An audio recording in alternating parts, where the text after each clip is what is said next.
A little bit about Anne, give you a little bit about her background. She's known as the Wealth Chef. She's the best-selling author of The Wealth Chef. She's a trainer, speaker, entrepreneur, and financial empowerment activist.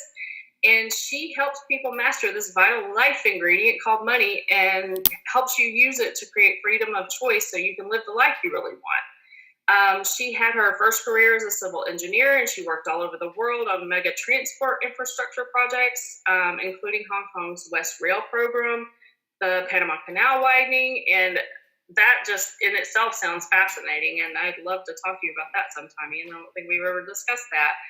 Yeah. So she achieved all she wanted in the engineering world, and she created her own financial freedom by learning how to invest and create assets. And that's one reason why I was so excited to have her on today, because no matter what you're creating in the world, the financial freedom part of it is exciting, and it gives you so much flexibility to go out and do other things in your life, to help other people, to empower other people. So I'm really excited to dive in. Anne's going to help us talk about how to manage money better, how to create wealth generating assets. In the process of all of this that she's created and learned, she's become a best-selling author, an internationally renowned speaker. She's created $1 million online training business. So she helps other speakers and thought leaders master the digital world to get their voice out. And she's all about contribution and giving back as well. So, and you can tell us a little bit about that. You do 100% of the royalties from your Hay House book, The Wealth Chef, and you donate those to the Small Enterprise Foundation. And tell us about that foundation just a little bit. Well, it's one of the real exciting aspects of when we really, I think, start understanding these two elements of education and empowerment through knowledge and the seed of money.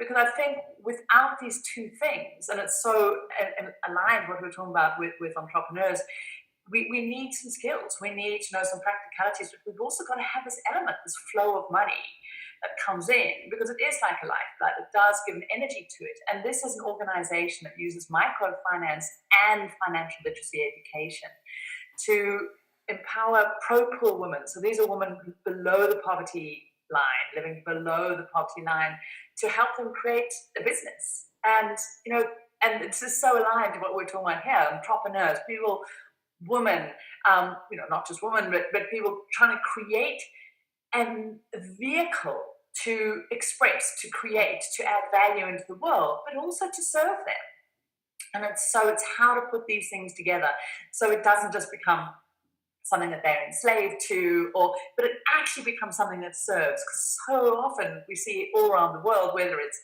in a job or whatever it is, so many people are enslaved by these things. And you see it, I see it, it's heartbreaking.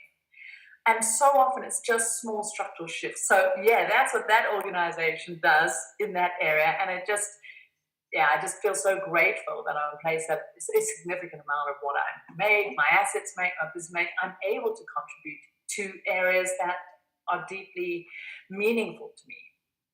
All right, fabulous. So we're going to dive in and we're going to start talking about money. And then, you guys can think about just open up the possibilities to what you can do with all of it and how you can contribute to an organization like this that is something that can be a passion project. So you can give back in so many ways, but you got to have your own financial freedom to start. Yeah. Awesome.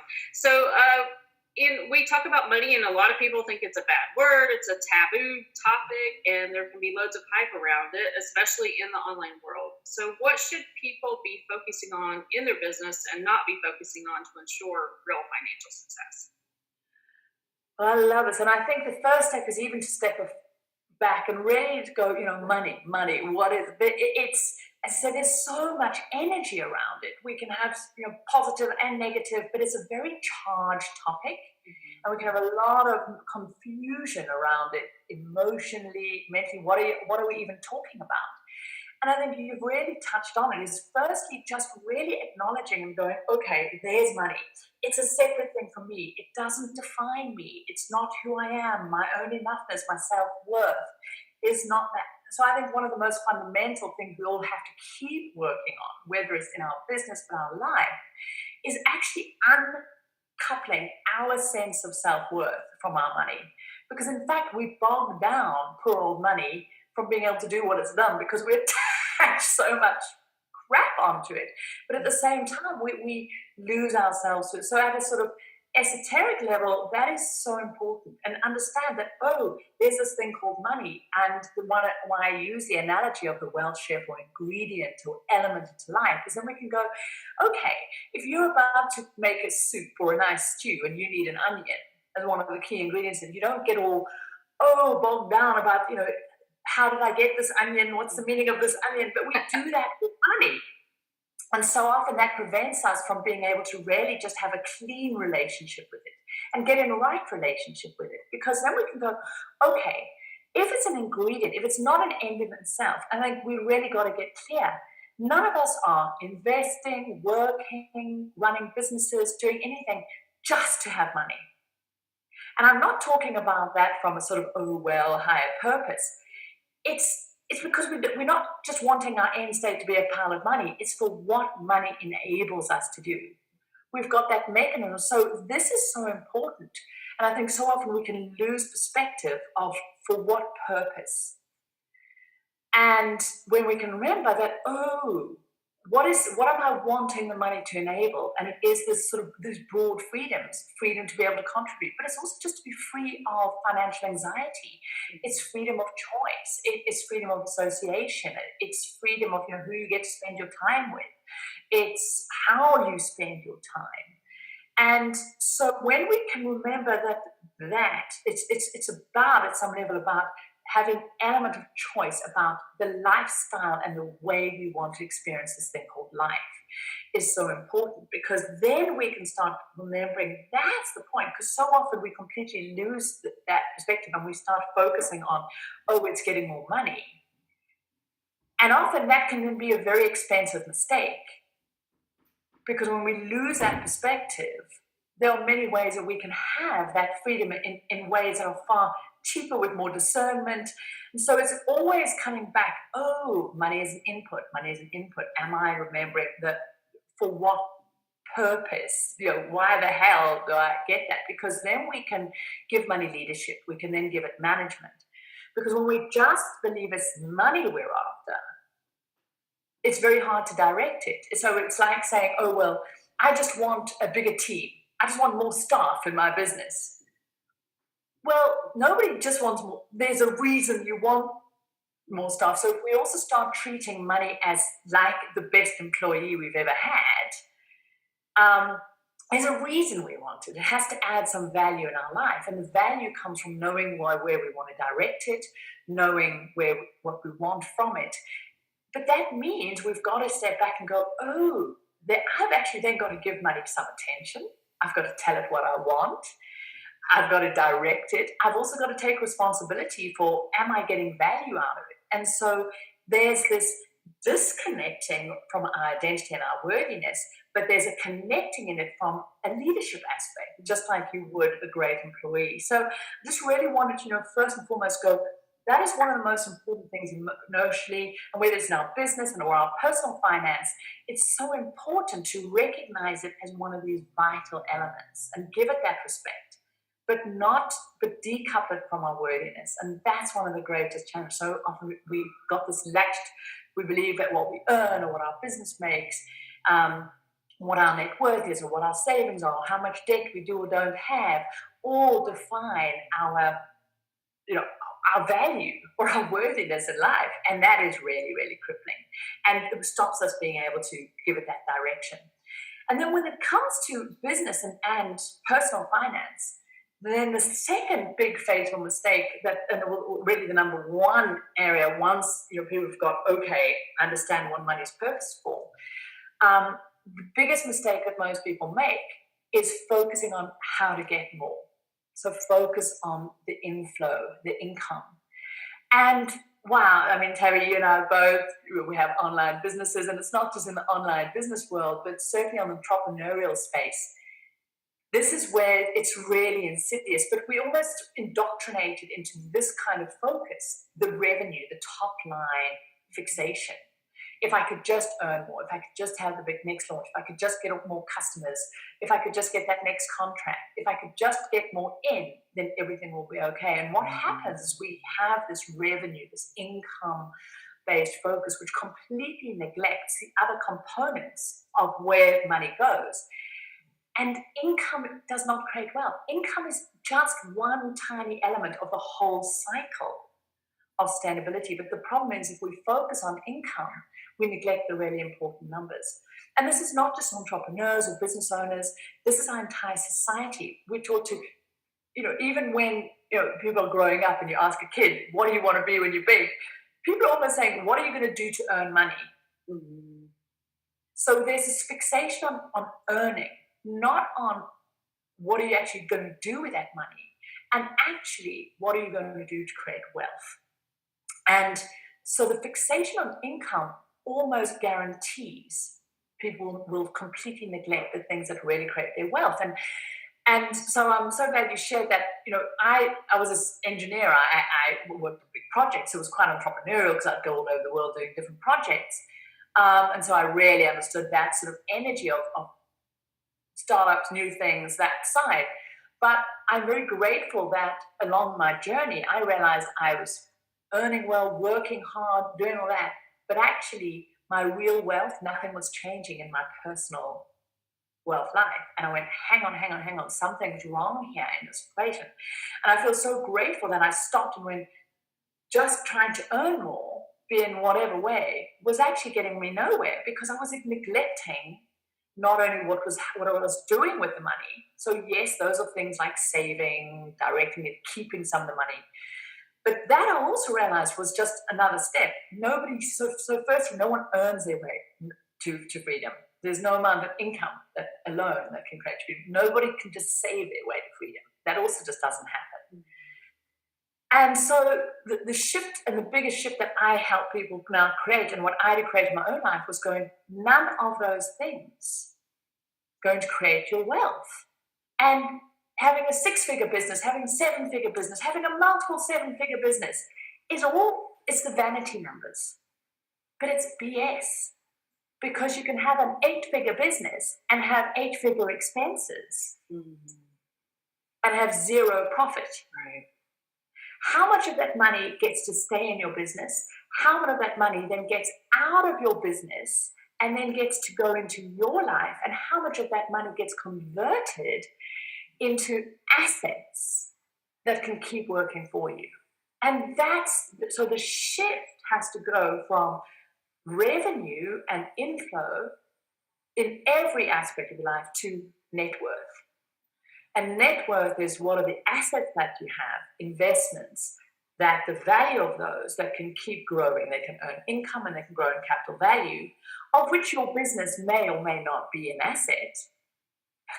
For many people, it's a job. It's not actually an asset they could sell, but it might be but when you start focusing on, what I need to be focusing on, am I growing assets that can give me the freedom?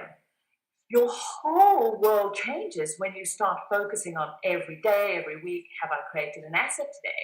Is my net worth growing? What's that perspective? Because now you've got a completely different perspective. Now you've got a focus on planting sustainable, this orchard that will keep growing. Whereas long as you're just focusing on income, it's like you're fixated on just the water that's going to come off the hose, but nothing to actually water it with. The income is just one element that comes in. So when you can shift your focus from this fixation on income to actually going, I want to become an asset addict, completely changes, because from that perspective you can look at your business, your personal financial management from a whole different perspective and go, what's the net result that I'm getting? And so you can go, hey, let me eliminate that product, or is this actually creating profit? So yeah, in business it becomes, am I making a profit? And then it's going, how much of that profit is leaving my business and coming to my personal life? And then how much of that is going to stay as assets? So a bit of a long discussion on that, but it's possibly the most important fundamental mindset shift and practical focus shift, that when people do that, they can transform their business and transform their life. Oh, that's such an important aspect.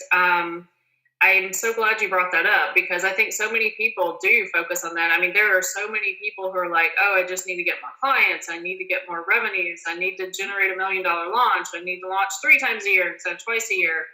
And you can, I mean, tell me if I'm wrong here, but you don't necessarily have to have, you know, several $100,000 or tons of money coming in order to start building assets. And that is it. And this is what's so, because one of the vicious cycles and people get in, we can get caught in that endless not enough loop. Because when we focus on that income, what will tend to happen is we'll tend to neglect what's the outflow? What are the actual expenses? Am I getting value from that? And is any staying? And so people then get stuck in this belief, well, it's a 7-figure business that I then need, or it's a high 6-figure, well, then it's the high 7-figure, and there's always this next hurdle. You know, when I get there, then there'll be enough for me to start taking some out or starting to invest. And it can be quite addictive. And I think many entrepreneurs love that adrenaline hit of that next thing, that side. And so do I. And so, you know, one of the key things that I needed to realize in terms of my own financial well-being is that I had to learn how to actually protect my money from me was the most important thing. I'm not talking about necessarily spending it. I'm talking about this wanting novelty, wanting new. And so in this whole cycle, the second problem that comes is, so even if entrepreneurs are starting to find that they are creating a profit, many will then have so much faith in their own product, business, and really in this whole like, oh, invest in myself. So that's one side. So, you know, one, they'll just find ways of just getting rid of the money they make because most of us get stuck in a certain money flow pattern. And irrespective of how much money comes in, we will equalize and stay at that baseline because we never actually focus on saying, hang on, is my net worth actually shifting? We don't even know to focus on that. You know, no one tells us at school. We don't have net worth 101 lesson. Most people are like, what? You know, invest. We're taught to work. But then that next part that will then come in, like, oh, if there's a bit of a profit made, it'll be, okay, I'm going to reinvest that for the bigger launch or for the next income thing. And so it becomes this, actually, it's like this sugar hit that keeps coming, and there's no sustainability.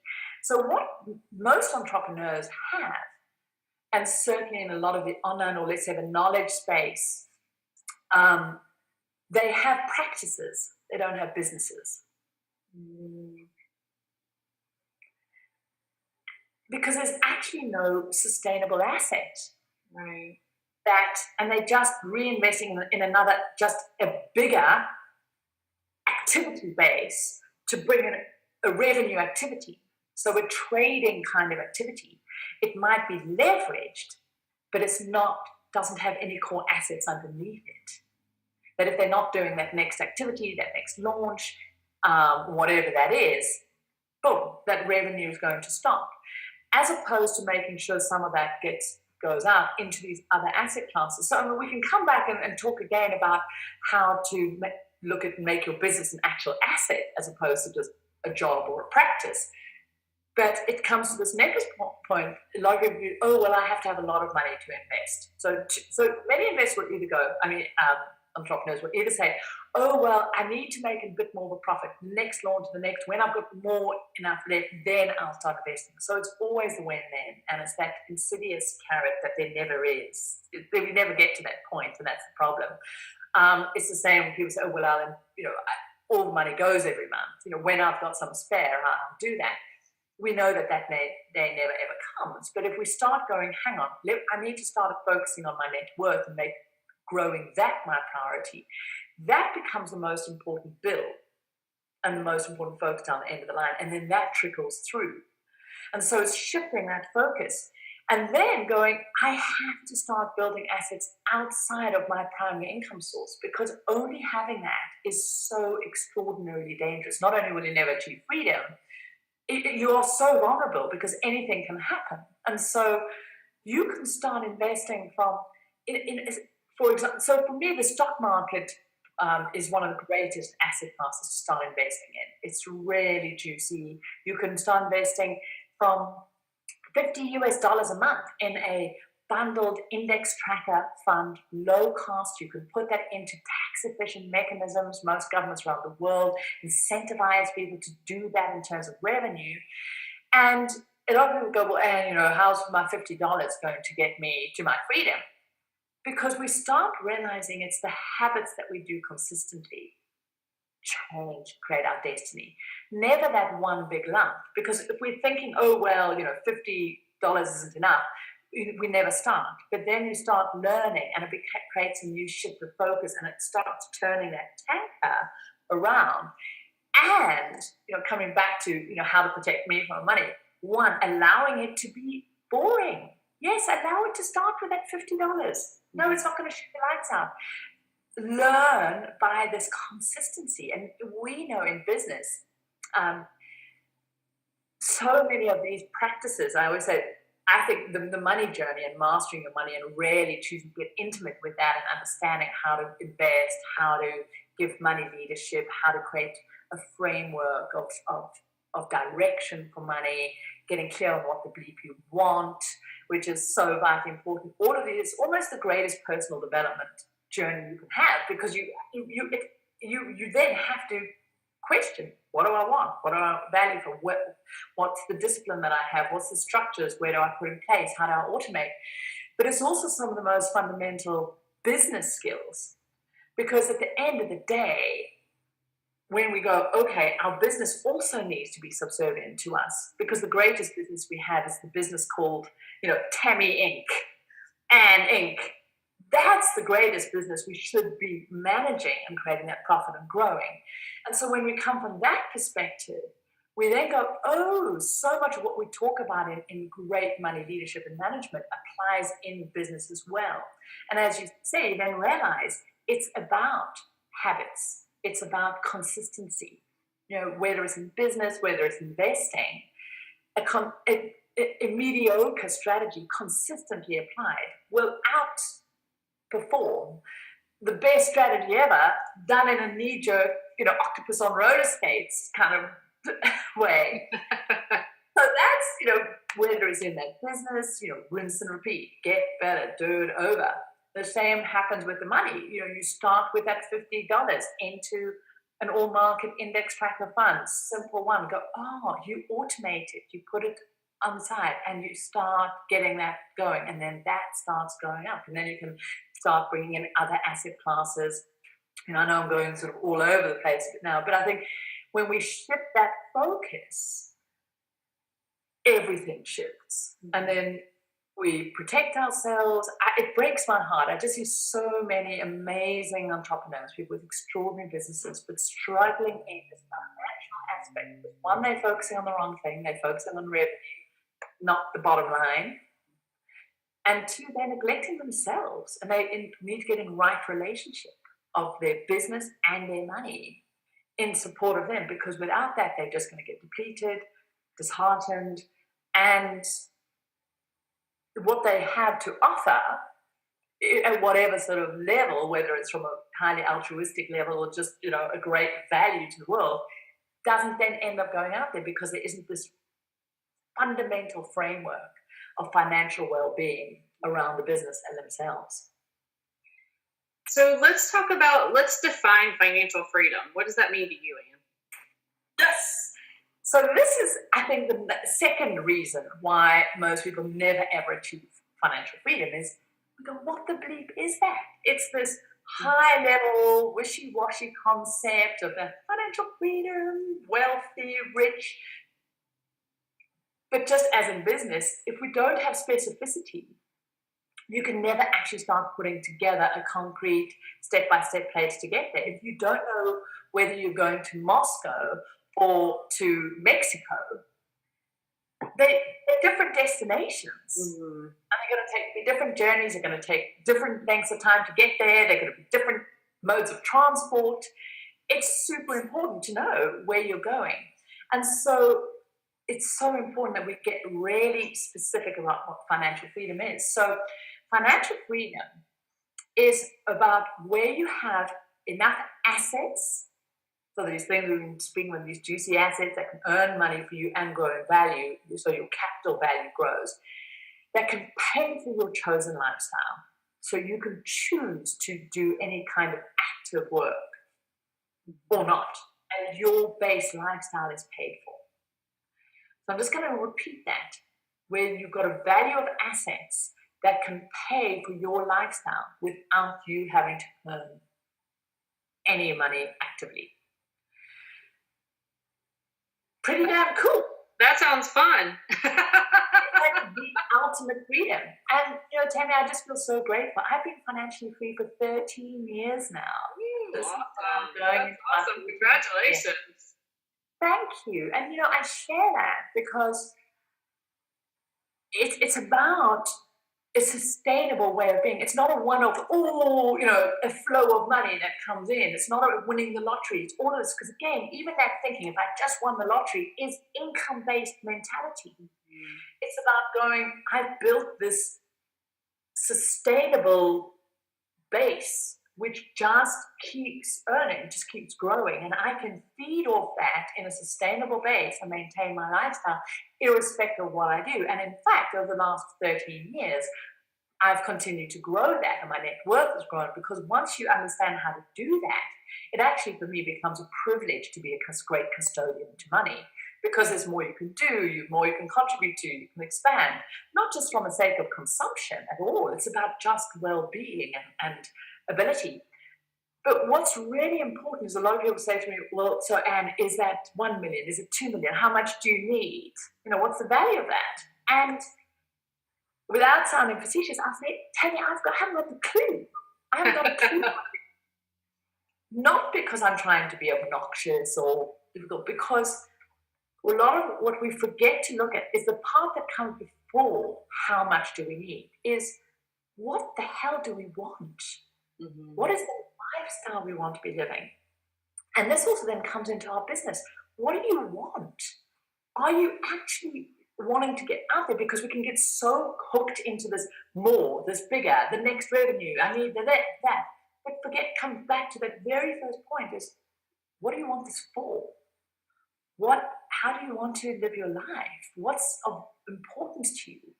And we can start realizing as we dive down that rabbit hole that so much of what we can get caught into unconsciously in terms of where we direct our money, where we spend it, is just either unconscious or it's triggered from a place of either scarcity or greed. Now, I'm not using those words, but both scarcity and greed come from a place where we're believing we need something else to define us, or to fit in, or to be safe. Now, I'm absolutely not of the school of, money is not important. That's not at all. Money is meant to be important in service of us. And when we can really, I think that question of, what is a wealthy life for me? What is a wealthy life for you, Tammy, will look completely different. We each of us have our own unique, freaky blend. And sometimes we can go, really? Is that what I want in my wealthy life? This whole blend. But when we can become more and more congruent and true with what's my truth, not what the media says, not what our society said, not what our parents, not what your fellow mastermind people are, whatever it is, what your other entrepreneurs are doing. What is my truth? And maybe it is working 100 hours a week, or maybe it's working 10 hours a week. It's about us claiming back that greatest freedom of choice. And then what does that lifestyle look? And when we realize that for most people, so many of their expenses, both in their businesses and in their personal life, are just there because they thought they had to have them. Mm. And so we first got to go, what is that? And then you can go, okay, well, what is that lifestyle? And then what's really important is take it down from a vision board to actually go, well, what's the cost of that? If I want to have my private Learjet and my yacht and my island with my 3 private chefs and my X, Y, and Z, that's got a certain ongoing price tag. Mm-hmm. That's got a cost of that lifestyle. Maybe it's your current lifestyle, but with the choice of not having to work if you don't want to. Maybe it's the exact same lifestyle you've got now. Maybe it's a different lifestyle. Maybe it's not having any possessions and just traveling around the world. One of actually a great friend of mine who's also got an online business. He literally everything he owns fits into a backpack, and he spends 9 months of the year just traveling. That's his free truth. For other people, it might be that big mansion, or it might be a simple cottage where you do your art. But this is really important for us to know each of those has a different price tag. Then once we know what the price tag is, we can then go, oh, there actually is a formula, there is an equation where you work on, say, what is the value of assets working at a certain rate of return that will give me that income. I can then work out the value of the assets that I need. Now, suddenly, the mist is cleared. You've got a clear destination. You know, my unique financial freedom number is this. And every single one of us should have our unique financial freedom number. But tell me, how frightening is this? It's estimated that less than 4% of the population actually know what their number is. Oh, wow. To know, that's my number. And it's based on not, well, a financial advisor told me that, or I think it should be that, but actually based on, this is the cost of a lifestyle. I can put in a little bit of a buffer in for whatever. But now I know, I'm working on building up a, $1.25 million US asset base, which will earn me this amount per month. I'll be able to feed off it at this amount. And this is so important because without this, one, we can't even start that journey. But without this, we also never know, are we nearly there? Is what I'm doing adding up? Am I ever going to have these choices? And so much of that anxiety and stress that people feel about money comes from this, how much is enough? When will I be able to stop? Will I ever be able to stop? It's that background churning that goes on. And when you now have this clarity of that number, that gives, knowledge is power. Now you, for the first time, can put a plan in place. But a scary thing happens, Tammy. So once most people work out that number, which is deeply liberating, the next thing usually comes is, oh my God, For many people, when we've again never been taught to think in that way, it can suddenly feel overwhelming because the next thing kicks in is that again, most of us have never been taught how to think in the way of asset world as opposed to income earning world. And so again, we get caught into this, I've got to earn this, I've got to do this working for money, even if it's in a business structure or a side, but there's this, I've got to bring this revenue in. And we truly don't understand this extraordinary concept called compounding, especially when it comes to investments and assets. And so most people now you're speaking all around the world, and I do this, it's help people get their number, and there's this brief moment of euphoria, and then there is that moment. Yeah. And then it's like, oh, well, I wish ignorance was bliss, because how am I ever going to get that? And what is usually rising up for people is, one, they're going, how am I going to earn that? And how am I going to save that? Because this is the next key thing. As I said, nobody earns their way to freedom, nobody saves their way to freedom. Is to understand our job is to plant the seed.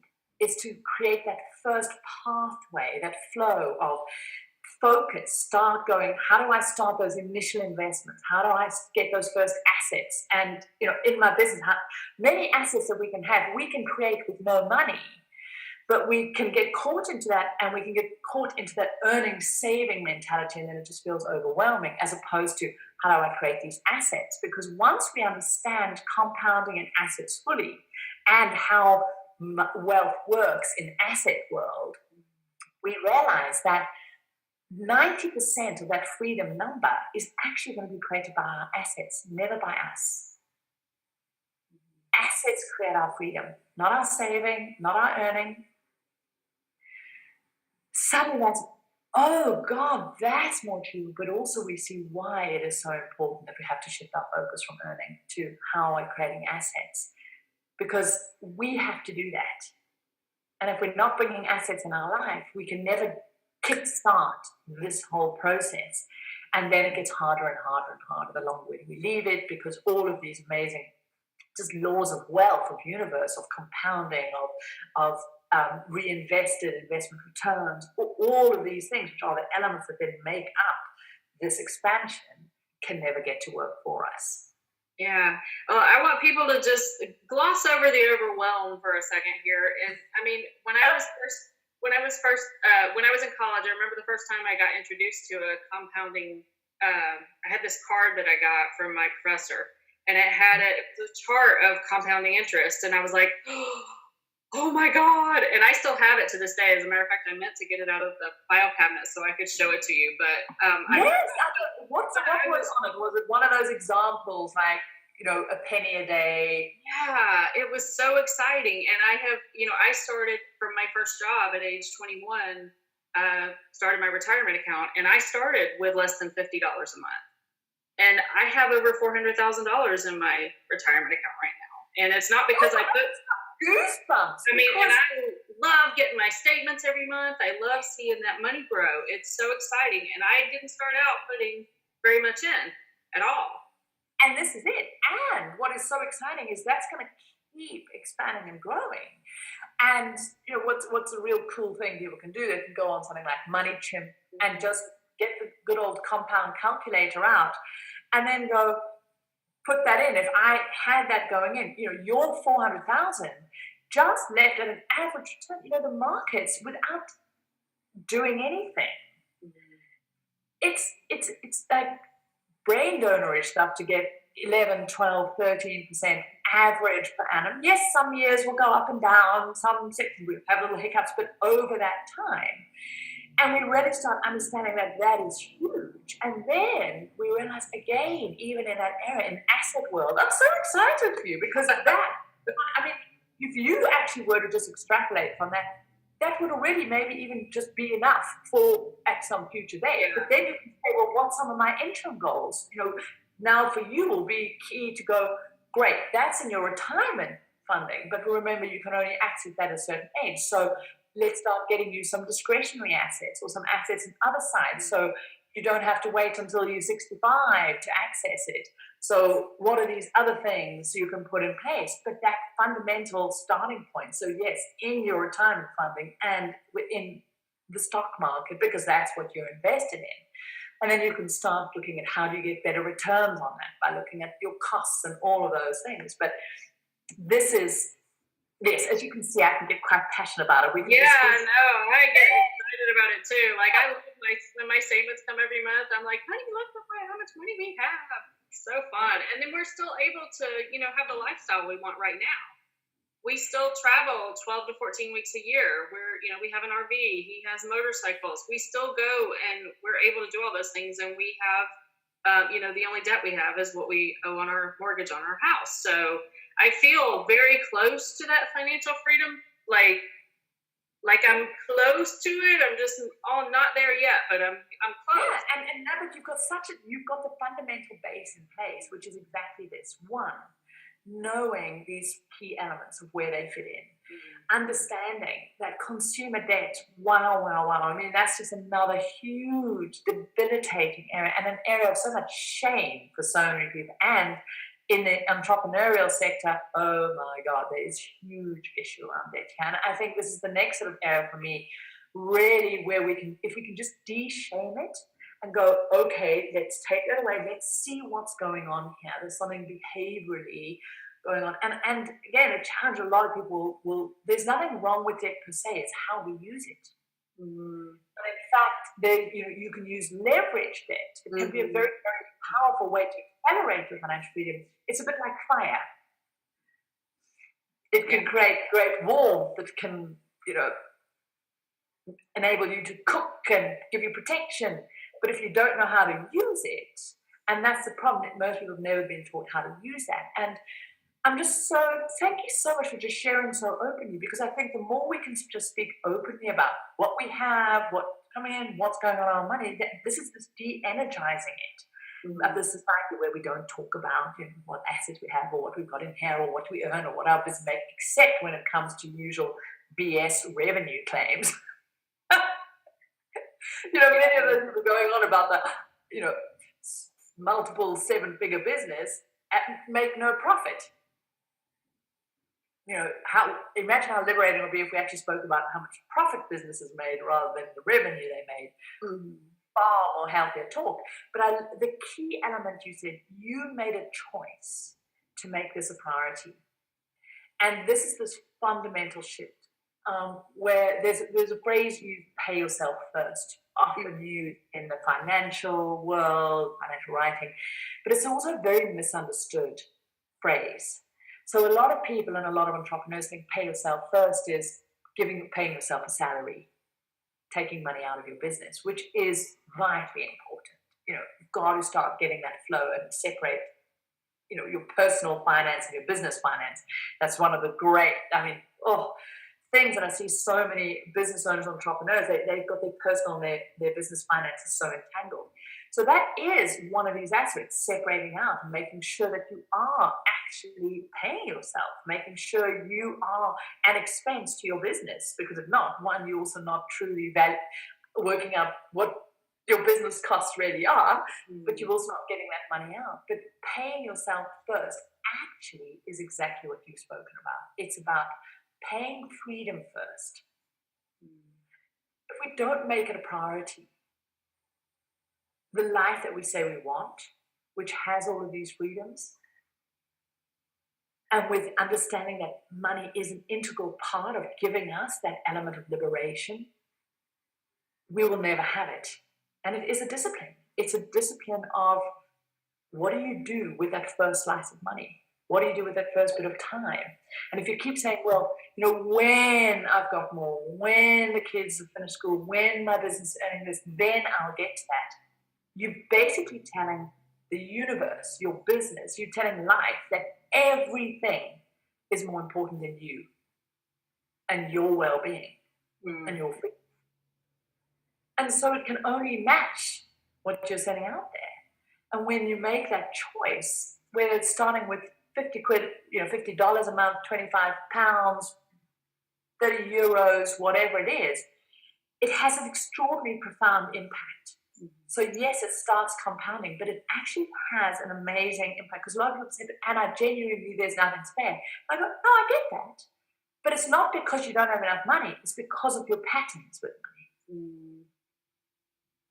And you've got to make that commitment to go, fine, I will make that commitment and pay that bill, my freedom first, in whatever that mechanism, whether it's in a retirement fund or whether it's in a Roth or whether it's in discretion, whatever it is.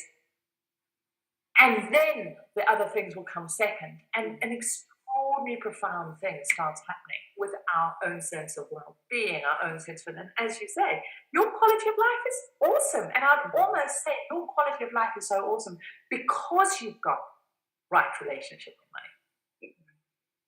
Yeah, no, I totally agree with you. Because when I was growing up, I watched my parents struggle with money and struggle to pay the bills, and I said, that's not, I don't want that for myself, and I don't want a marriage that's constantly, where we're fighting over money or fighting over not having enough, and that was one of the huge things for me was, I want to have a decent job, but I know that I can save money no matter what kind of job I have. And I can start my retirement early and watch it grow. And it just gives me it gives me a real sense of peace just knowing that I can do the work I love and travel and still do all these other things. And I don't have to stress about it. And I see other people doing it. And like you said, it breaks your heart to see other people doing it because I know that if I can do it, anybody can do it. Well, I'm just thank you so much for sharing your story because that's exactly it. And like you, I also really never wanted to be in that position. I'd watched my mum struggle. My father died when we were relatively young, and I'm one of 6 kids. And I also vowed that I never wanted to be that financially vulnerable. I didn't want to be in that position. But it did take me quite a few years of floundering around because I'd only been taught. Right. Just work harder, just earn more. Right. And you've so beautifully described the and. It's not an all. because I then swung, I got deeply into debt, trying to earn more, and then I went, okay, let me deprive myself, maybe then I'll be okay. You know, if I could just control my voracious desires, being called being human, and if I just didn't, eat or have any needs, then maybe I could be okay. And it swung these two pendulums, and we conceive of that, or just like, oh well, I've got to give up on that. But you just so made that stand for the and means a framework. It's about knowing that there is a tomorrow, but there's also today. It's that paradox of going, I can have both, but it has to start with that, just that shift of focus, which you so beautifully described. Awesome. So we're almost at our hour mark. Actually, this has gone by really fast, and I appreciate you being here and taking this time. Let's go ahead and tell everybody what you put together for them, because I'm excited about that, and then we'll do one more question at the end. How does that sound, Dan? Perfect. Well, I'm just so thrilled about this. And I thought, okay, what is this fundamentals of being a successful entrepreneur? What in this area called money? And so I thought, what is the support value that I can put to really go, no matter where you are, whether you're deeply in debt, maybe you've got some investments, you've got some retirement funding going or not, maybe you've got some savings, maybe you're just starting a business. What is this framework that you understand that's being able to shift perspective? How's it going to help you do that? So we've got this fantastic program called the 30-Day Money Makeover, and it really gives us overall view of understanding what is net worth? What are the things that I should be focusing on? Okay, so it's not revenue. What is my money scorecard, my wealth scorecard? How do I work out my own freedom number? Where does debt fit in? What's this index tracker? What are the different assets? So it's this 30-day sort of boot camp. It's video a day product to really make it. How do we give money attention? How do we give it some space in our time in our life? So it's designed to do that and really transform that. And so that's got resources and some spreadsheets, and it's a really cool 30-day money makeover. And with that, you've now got the framework. You understand, oh, there's also things called insurances. Where do they fit in? You've got this whole financial well-being. Then for many people go, okay, great, but now I need to free up some of that money. I need to start paying myself first, my freedom first, but where do I get that? And the fastest get rich quick scheme I can say to people is about really getting intimate with the outflow, with their expenses. And this isn't about scrimping and being mean. It's not about that depriving ourselves that we spoke about. It's really going, hang on, let me see whether I'm getting value, and liberate some of the money that I'm not, so I can redirect it to the things that truly are going to give me and will direct the life. Maybe it is more travel and to building assets. So there's another cool 30-day program. So I've already put this package together. We'll create the sustainable, and bring it into a busy entrepreneur's life. So it's a squeeze the juice bootcamp, and it's a process of actually going through different segments in a very structured way of the outflow expenses in both business and personal life, where you can really get clear on what the hell's going on.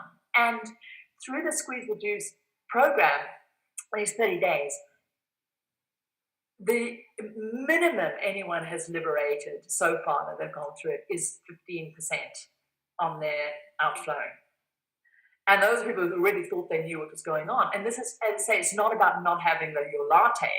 It's actually on some structural changes. Many people even might just find outflows that they'd forgotten they even were paying.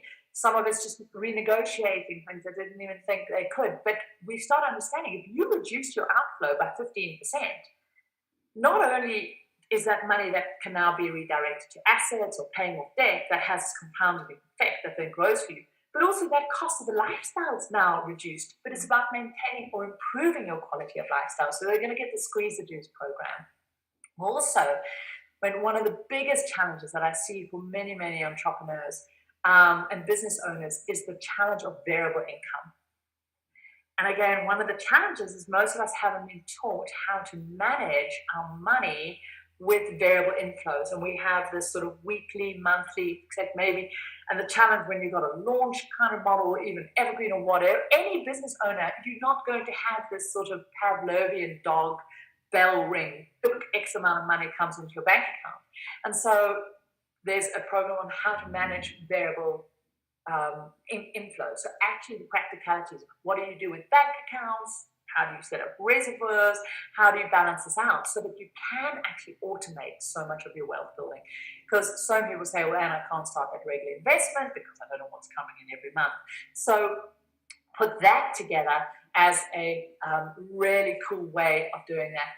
And then for anyone who does have credit card or consumer debt, any kind of debt, there's another really cool 28-day program going through of tackling this area. So you see, we're really focused on getting the big framework, squeezing the juice first, putting the framework to get out of debt, and understanding the money flow so that with that all in place can then redirect and focus on building assets, building real wealth, so we can have that freedom. That sounds incredible. That's awesome. Just that special bundle put together, so you can just go to that link below.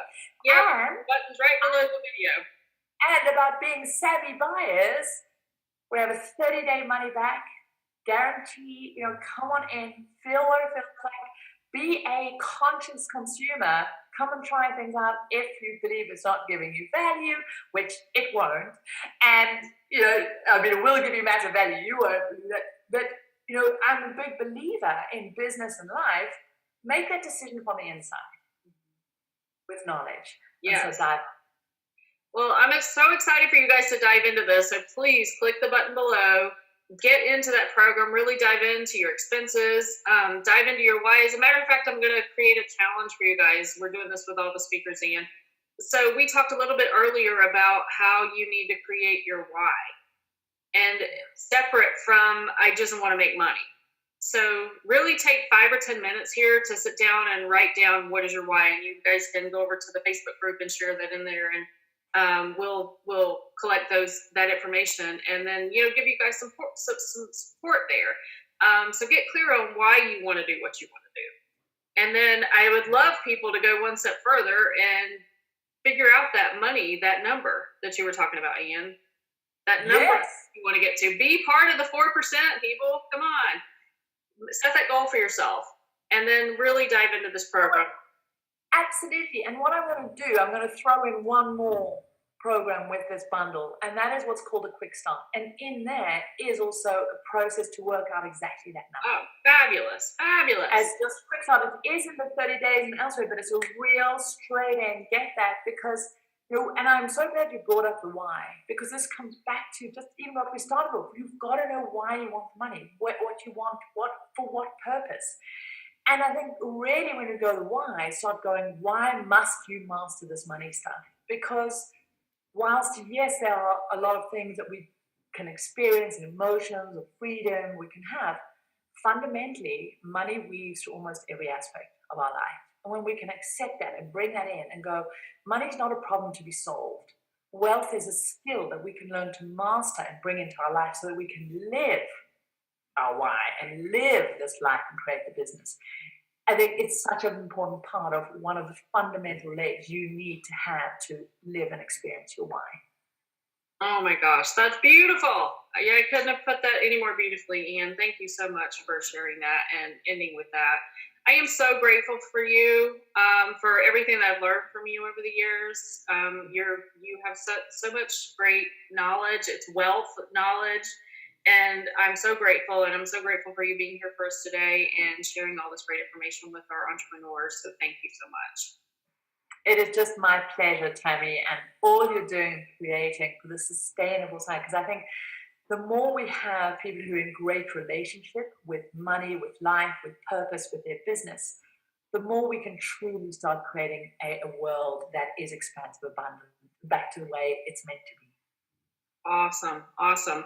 And thank you guys for being here, our successful entrepreneurs. No matter what stage you're in right now, you are successful. And we want you to believe that. We want to give you the resources and tools so that you can really feel that and grow your business and get your message out there in the world, because when your light is shining, we're just here to support you and help elevate that. And we love you guys. Thank you so much for being here. We hope you'll join us next time. Bye, everybody. Bye.